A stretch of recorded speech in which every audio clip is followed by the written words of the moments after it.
मैं घर पे ही था। अब अपने एक साथ कमरा हमने बनाया हुआ है, मैं उसमें था, बाकी मेरी सारी फैमिली अंदर थी।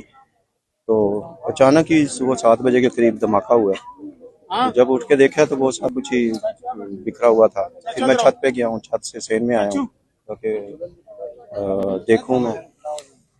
तो शादी थी बेटे की, उसकी वजह से मेहमान भी काफ़ी आए हुए थे हमारे घर में। तो इस हादसे की वजह से काफ़ी अमवात हुई हैं, जिसमें मेरा बेटा, बहू, मिसेज और बड़ी भाभी एक्सपायर हुए हैं। जख्मी है, बेटी मेरी जख्मी है, सीधी हॉस्पिटल में, साली है। फिर इससे ज़्यादा मैं नहीं कुछ कह सकता अभी, ये हालात ऐसे हैं। आप खुद यहाँ पे मौजूद थे जब ये वाक़या पेश आया या जी जी, मैं सो रहा था उस वक्त, साथ बल्कि सभी सो रहे थे, 3 बजे तो सोए हैं ये लोग। तो पता ही नहीं है क्या हुआ क्या नहीं हुआ, धमाके की आवाज़ आई है।